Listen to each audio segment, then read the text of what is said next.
Maka kita bersyukur kepada Allah Azza wa Jalla, dan kita sangat-sangat berterima kasih kepada asatidzah kita, ustaz-ustaz yang sudah terbukti telah berjuang. Kita menyaksikan dan melihat secara langsung bagaimana perjuangan mereka, yang mengenalkan, mendekatkan, dan membuat kita cinta kepada para ulama. Selama ini, kitab-kitab siapa sih yang dibaca dan dibacakan? Kitab-kitab siapa sih yang diajarkan dan dijadikan kurikulum mata pelajaran? Bukankah kitab-kitab para ulama? Sehingga tiap hari asatidzah, santri-santrinya, ikhwan-ikhwan, baik di pondok maupun di masjid-masjid, yang dikaji ya kitab-kitabnya para ulama. Bukankah itu menjadi bukti nyata bahwa alhamdulillah asatidzah selalu bersama dengan ulama? Kalau dibilang tidak bersama dengan ulama, maksudnya apa? Sementara bukti udah terlihat nyata. Maunya apa? Contoh yang lain yang betul-betul kita rasakan, 17 kali. Apa 17 kali itu? Salat. Apa? Darnas, jazakallah khair. 17 kali daurah nasional diselenggarakan. 17 kali.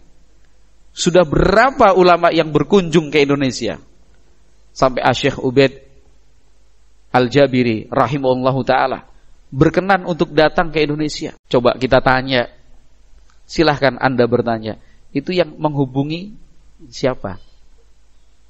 Yang menghubungi siapa? Ustaz-ustaz kita. Syekh Abdullah bin Abdurrahim Al-Bukhari, itu yang hubungin siapa sih? Ustaz-ustaz kita. Kita mengenal banyak para ulama kan? Syekh Khalid bin Dahwi Al-Dhafiri, Syekh Abdullah bin Zalfiq Al-Dhafiri, Syekh Muhammad bin Ghalib Al-Umari, dan seterusnya. Dari yang dulu, mungkin kita udah lupa nama-namanya, sampai kemudian yang diundang pada tahun-tahun terakhir sebelum pandemi itu. Apa itu tidak cukup sebagai bukti bahwa para ustadz itu semangatnya luar biasa? Yang menjadi tuan rumah di mana? Yang menjadi ketua panitia yang membubuhkan tanda tangannya itu siapa?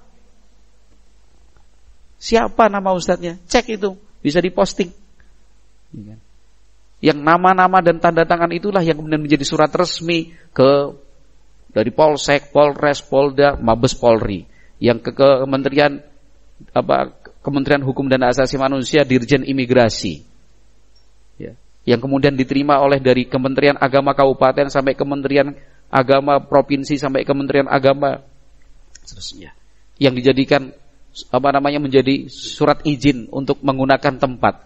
Itu siapa yang tanda tangan dan atas nama siapa? Yang membuka dan yang menutup siapa? Yang menerjemahkan siapa?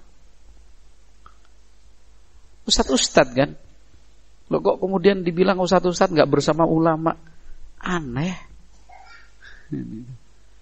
Bahkan tidak sedikit salafiyin yang pertama kali mengenal dakwah itu melalui daurah nasional.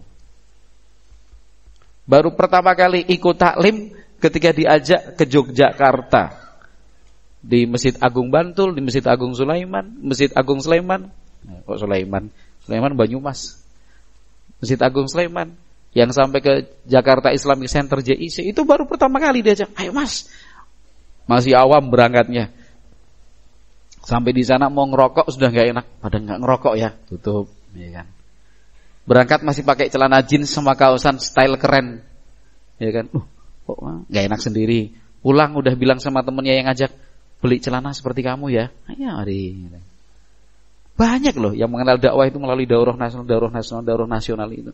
Pertanyaannya siapa yang merencanakan, mengupayakan, mendatangkan, ya, kemudian memfasilitasi semuanya? Walhamdulillah, kita bersyukur kepada Allah Subhanahu wa ta'ala.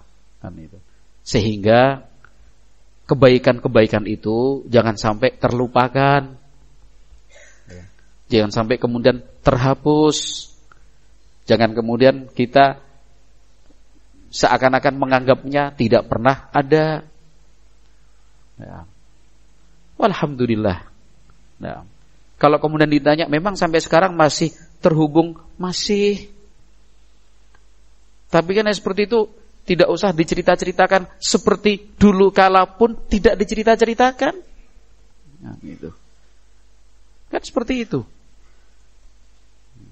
Misalkan tahun kemarin pada umroh Ramadan, saya sendiri bersama 7 atau 8 jamaah umroh, kita menghadiri majelisnya Syekh Abdullah Al-Bukhari. Hadir antara Ba'da Isya sampai selesai, hadir, selesai, pulang. Tapi enggak difoto, enggak dijadiin status, enggak. Juga enggak cerita-cerita, oh, kami hadir di majelis Syekh, enggak. Ya kan? Sorenya kami berkunjung ke masjidnya Syekh Abdullah Al-Bukhari. Kami diajak ke rumah beliau, walaupun sampai di depan saja karena beliau punya kesibukan. Enggak cerita-cerita juga, baru sekarang cerita. Alhamdulillah.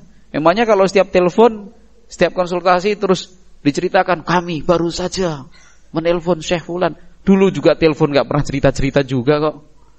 Gitu. Jadi alhamdulillah, bersyukurlah. Nah, kita barakallahu fiikum ya, diberi hidayah oleh Allah Subhanahu wa taala mengenal dakwah ini ya. Yang penting pesannya yang di depan tadi itu jangan lupa, harus yakin. Enggak usah penasaran-penasaran, enggak usah coba-coba, enggak usah pengen ngerti, kepo, enggak usah. Lah wis jelas sih. Ya kan, begitu. Wallahu a'lam bishawab.